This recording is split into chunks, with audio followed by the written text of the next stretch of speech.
All right, so get this. We asked an AI, like a straight up chilling question, right? Uh-huh.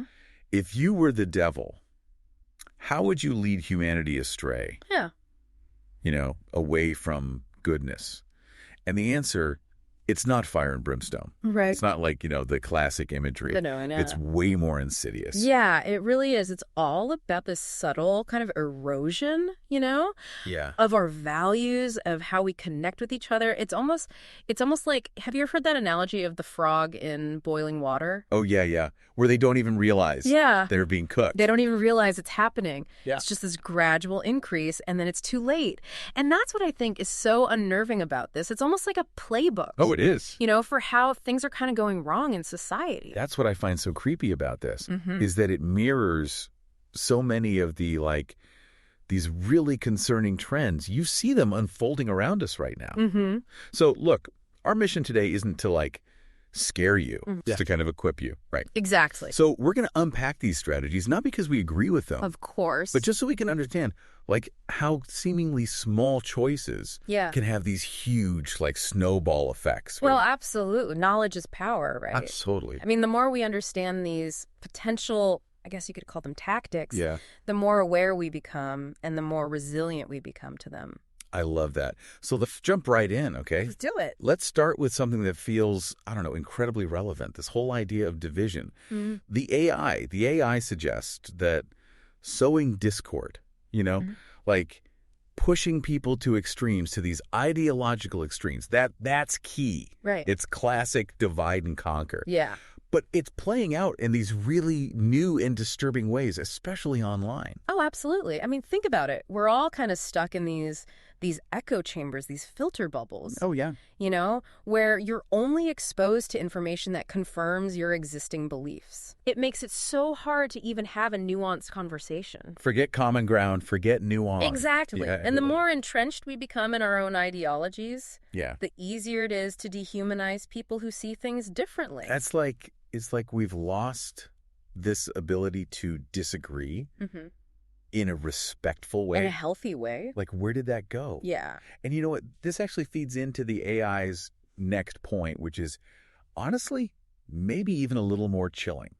Okay. It's about blurring the lines between right and wrong. Right. It's something that, people who study these things, philosophers call moral relativism. Yeah. Yeah. And this is where things get really, really tricky. I mean, moral relativism basically suggests there are no absolute truths. Whoa. Right and wrong are subjective. Yeah. They depend on the situation. And, on the surface, that might sound open-minded. Yeah, tolerant. Right. Like, hey, whatever. But the problem is, the danger is, that it can really erode any shared sense of ethics. So how does that actually play out, in the real world? Well, I mean, think about how often we justify dishonesty. Oh, yeah. Like, little white lies. Little white lies, yeah, or sure, you even said- Or, I don't know, fudging a resume a little to get a job. Yeah.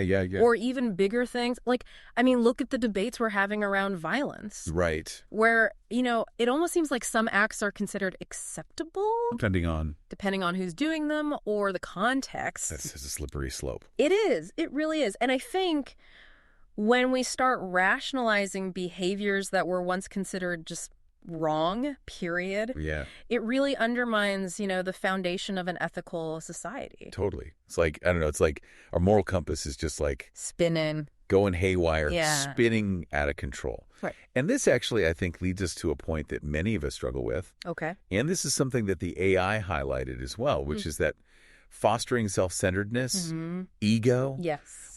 that's crucial to leading people astray. Yeah. And it makes sense, right? I mean, look at our culture. It's so hyper-individualistic. Oh my gosh, yes. We're just bombarded with these messages all the time that tell us to achieve more, to get more. Success. Success, material success, right. Yeah. And then you layer social media on top of that, Yes. Don't even get me started. where everyone's presenting these perfect, curated versions of themselves. And their lives. Mm. It's exhausting to keep up with. And it makes us feel inadequate, Yeah, totally. It fuels envy. It's this constant need for validation. Yeah, it's exhausting. It makes us crave this constant stimulation, Mhm. instant gratification. Right. I feel like. Which, you know what? That actually connects perfectly to the AI's next point. is about technology as a tool for distraction. Oh, this is huge. It's insidious. Smartphone, right. I know. I mean, they're literally designed to hijack our attention. They're so good at it. They're so good at it. I'm addicted. Ah. I admit it. Constant notifications, updates, entertainment. And, I hate to say it, but studies are showing that excessive smartphone use, it's linked to all kinds of negative stuff, like decreased attention spans, sleeping, even, symptoms of addiction. Oh, yeah. It's real. Yeah, it is. And we're losing the ability to just be. Right. To be alone with our thoughts, to appreciate quiet, to appreciate stillness. It's like we're always on. Yeah, and that makes us so much more susceptible to manipulation, because we're not thinking critically. We're just reacting. Yeah.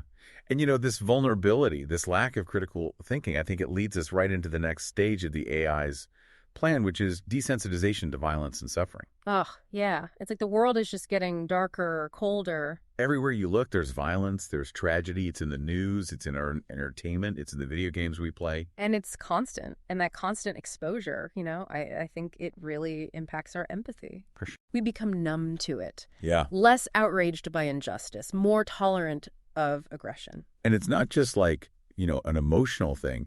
It has real-world consequences. Oh, yeah. Right? It leads to apathy, inaction. Yeah, like in the face of real suffering. It's like we just shut down. I know. This is some heavy stuff, but I think it's so important that we talk about this.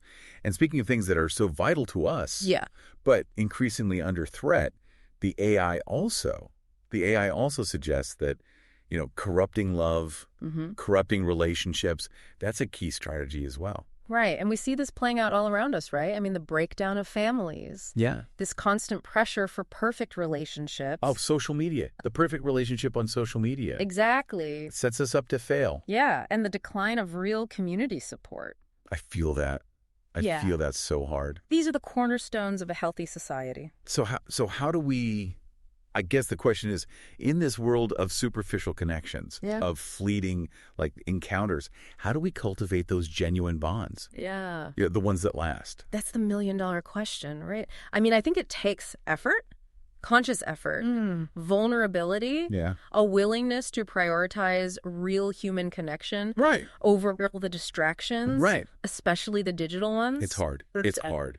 But I think it's worth it. And you know what? It actually ties back to something you were saying earlier. It's this idea of finding meaning. Yes. Purpose, beyond just stuff. Beyond the material. Beyond the material world. Because I think when we're always seeking validation through our achievements or the things we buy, it's easy to lose sight of what actually matters. It is. And the AI actually pointed to that directly by suggesting that undermining faith and purpose. Oh, wow. That's a key tactic, whether it's religion or spirituality or just a deep connection to nature. Yeah. Having a sense of something bigger than ourselves. I love that. It gives us values. It gives us a sense of belonging. It gives us a source of resilience. It's about finding that inner compass, the one that guides you, even when things feel chaotic around you. Absolutely. And ultimately, I think that's what this entire deep dive is all about, right? Yeah. I mean, the AI's responses, they're unsettling, no doubt. Yeah, they're creepy. But they give us a huge opportunity to reflect. Oh, yeah. Because by understanding these strategies, these subtle strategies, we can choose to resist them. To be better. To build a better world. Right. A more compassionate world. A more connected world. A more meaningful world. I love that. It's a call to action. It is. To be more aware, to be more discerning, to really think about the choices we're making. Absolutely. To prioritize genuine connection. Yeah. Over just being distracted all the time. Yeah. And to cultivate a sense of purpose that goes beyond just, what we have. The stuff. Exactly. So I guess the question for all of us now is, how do we resist these negative influences and choose a different path? Right. How do we build a world where empathy and compassion, where genuine connection, where those things actually thrive? That's what we need to figure out. Leave them thinking. I like it. All right. Until next time.